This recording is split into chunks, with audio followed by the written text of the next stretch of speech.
आम चुनाव के बाद देश में नई केंद्र सरकार बनने के बाद बिहार की पूर्णिया सीट अभी भी चर्चाओं का विषय बनी हुई है। जी हां, पूर्णिया से नव निर्वाचित सांसद पप्पू यादव की मुश्किलें कम होने का नाम नहीं ले रही हैं। पप्पू यादव ने जिस तरीके से निर्दलीय प्रत्याशी के रूप में लोकसभा का चुनाव लड़ा और जीत दर्ज की, क्योंकि वहां से बड़े बड़े चेहरे यहां पर चुनावी मैदान में थे, ऐसे में पप्पू यादव ये तो कहते हुए नजर आए कि कोसी सीमांचल की हमें रक्षा करनी है और पूर्णिया को यहाँ बिहार का सबसे बेहतर जिला बनाना है। लेकिन पप्पू यादव ही अब फंसते हुए नजर आ रहे हैं। पप्पू यादव पर रंगदारी लेने का 1 करोड़ रुपए का यहाँ पर आरोप लगा है। पूर्णिया में उनके खिलाफ मामला दर्ज हो गया है। पप्पू यादव कुछ दिनों से दिल्ली थे, उसके बाद पटना लौटे। पटना लौटने के बाद उन्होंने कहा कि मेरे ऊपर तमाम जो आरोप लगाए गए हैं ये बेबुनियाद हैं, मुझे फंसाने की यह कोशिश की जा रही है।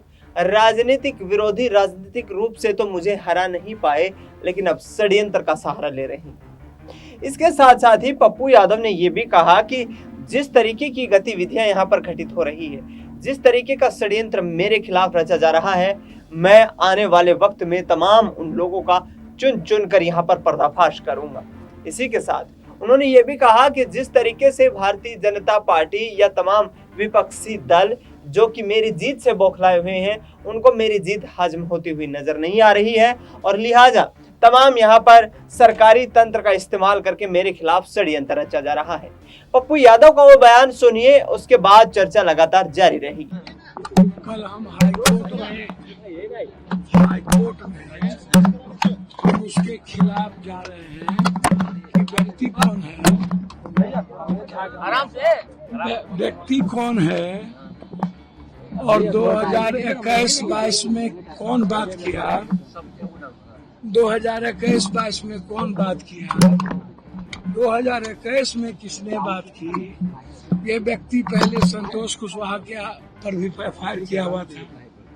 यह व्यक्ति कई लोगों को मां बहन गाली गलौज किए हुआ है, सबका वीडियो वायरल है। ये व्यक्ति अपने शाहरुख के बच्ची को प्रेग्नेंस करके लेके भागा गया था, वो भी एफआईआर लॉज है। अपने शाहरुख की बेटी को यह व्यक्ति डेली दारू पी, उसका डीएनए टेस्ट आज करवा लीजिए। डेली दारू पीता, उसके ब्लड में। ये मधेपुरा का अमित कौन है हम जानते भी नहीं, हुए एक्जीक्यूटिव इंजीनियर है बीएसएनएल के रांची का। अब उस अमित का एक्जीक्यूटिव इंजीनियर का उससे क्या लेना देना होगा। एक्जीक्यूटिव इंजीनियर मेरे शागिर्द कैसे हो जाएंगे। जब बीएसएनएल के वो एक्जीक्यूटिव इंजीनियर है तो आप लोगों को पूछ लेना चाहिए एक्जीक्यूटिव साहब से। और उसके बाद 21 का में क्या बातचीत हुई, 22 में तो 21-22 के 4 साल के बाद एसपी साहब को ये एफआईआर दर्ज करना चाहिए इस फ्रॉड का। ये तो निश्चित रूप से एक प्रतिष्ठा का हनन की ही ना एक कोशिश की गई, तो उस पर मानहानि का मुकदमा भी होगा। हाई कोर्ट में इस एफआईआर की ऑथेंटिसिटी का कल हम करने भी जा रहे हैं, पूर्णिया में भी करने जा रहे हैं। निश्चित रूप से जब जीवन में जिसकी हैसियत ही 20 लाख ना हो, और जिस पप्पू यादव की हैसियत डेली 20 लाख 50 लाख बांटने की, उस पर भी कितना पैसा देखा है। जो आदमी डेली 10-20 लाख रुपया बांटता हो उस पर भी कोई बात हो सकती है, और जिसको हम जानते नहीं हो। आप जांच करते ना कि पप्पू यादव से कभी मिले कि नहीं, पप्पू यादव से इनकी बातचीत हुई कि नहीं। 21 की बातचीत कब, वो पनोरमा ग्रुप के एक संजीव मिश्रा है, पनोरमा ग्रुप के एक संजीव मिश्रा है जिनका वो 1 करोड़ रुपया रखे हुए हैं। उनका चेक बाउंस है पनोरमा ग्रुप के संजीव मिश्रा के साथ। शैलेंदर नाम का एक लड़का है मधेपुरा का, वो भी बिजनेसमैन है, उसका भी चेक बाउंस है। 21 में एक पंचायती हुई थी जिसमें उनको पनोरमा के संजीव मिश्रा का पैसा देने की बात, संजीव मिश्रा मारपीट कर रहा था तो हम ही बचाव करके बोले भैया पैसा दे दो, मारपीट मत कीजिए। 21 के बाद आज तक कभी जाने नहीं समझे नहीं। 24 में उस दिन कौन अमित उसको क्या फोन किया, एसपी साहब से हम हाथ जोड़ के पूछते हैं और डीआईजी साहब से कह देंगे कोई फलना आदमी आपके कौवा कान लेके चला गया तो आप एफआईआर लॉन्च करिएगा।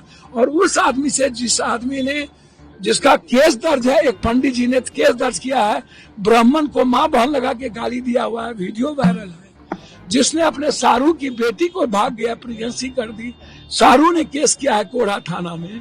जो लड़की के साथ सिल्लीगुड़ी में पकड़ाया वो केस है। और उस आदमी के अथॉरिटी जो डेली दारू पीता है, लकड़ी चीरता था मधेपुरा में, कहां से पैसा आया? लकड़ी का वो व्यापारी तो सुना अपने पप्पू यादव को, जिन्होंने ये कहा है कि पूर्णिया लोकसभा सीट मेरी कर्म भूमि रही है। लगातार मैंने यहाँ के लोगों की सेवा की है। जिन लोगों ने रंगदारी मांगी है, लकड़ी का व्यापार करने वाले, लकड़ी काटने वाले, जंगल में लकड़ी काट करके उनका व्यापार करने वाले और अवैध रूप से उनको बेचने वाले लोगों ने मेरे खिलाफ षड्यंत्र रचा है। उन्होंने ये भी कहा है कि मैं जिन लोगों की हैसियत 10-20 लाख रुपए तक की सीमित है, पप्पू यादव हर दिन 10-20 लाख रुपए लोगों में बांट देता है। ये पप्पू यादव कह रहे हैं कि मैंने अपना जो पूरा का पूरा जो जीवन जिया है वो इस तरीके से जिया है कि मैं लोगों की सेवा करने में विश्वास रखता हूं। राजनीति में भी आकर के मैंने लोगों की सेवा की है और समाज में रह करके भी लोगों की सेवा की है। उन्होंने बड़ा यहां पर दावा खेलते हुए ये कहा है कि 10-20 लाख रुपए डेली बांट देना मेरे लिए कोई बड़ी चीज नहीं है। यानी कि पप्पू यादव कोई बड़ा यहाँ पर कारोबारी के तरीके से क्या व्यापार करते हैं? क्या राजनीतिक रसूख का इस्तेमाल पैसा अवैध रूप से लेन देन करने के लिए इस्तेमाल करते हैं? बिहार के पूर्व डिप्टी सीएम तेजस्वी यादव ने भी ये कहा है कि पप्पू यादव जैसे लोग लगातार, उनको तमाम हथकंडों का पता है कि किस तरीके से पैसा कहां से आ सकता है और किस तरीके से पैसे को ठिकाने लगाया जा सकता है। यानी कि कहीं ना कहीं अब जो जांच की आंच है वो पूर्णिया सांसद पप्पू यादव पर होती हुई नजर आ रही है। इससे पहले भावुक होते हुए पप्पू यादव ने यह भी कहा था कि यदि इस तरीके के कोई आरोप मेरे ऊपर साबित होते हैं तो मुझे जो आदेश दिया जाएगा, जो कानून जो फैसला देगा वो सर्वमान्य होगा और मैं किसी भी चौक चौराहे पर फांसी पर लटकने को तैयार हूं। पप्पू यादव बिहार की राजनीति के मंजे हुए चेहरे हैं और मजबूत नेता के तौर पर भी जाने जाते हैं। कांग्रेस पार्टी में जरूर शामिल हैं। राहुल गांधी, प्रियंका गांधी की नीतियों की यहां पर जमकर तारीफ भी करते हुए नजर आते हैं। लेकिन देखा जाए तो दर्शकों, इस लोकसभा चुनाव में पप्पू यादव ने जो जीत दर्ज की है वो वाकई एक अप्रत्याशित जीत है। इस जीत के मायने कुछ इस तरीके से निकाले जा सकते हैं कि पप्पू यादव भारतीय जनता पार्टी को लगातार चुनौतियां देते रहे और उसके बाद भी जेडीयू बीजेपी का गठबंधन होने के साथ साथ भी पप्पू यादव को यहां से हराना कहीं ना कहीं टेढ़ी खीर लगता हुआ नजर आया।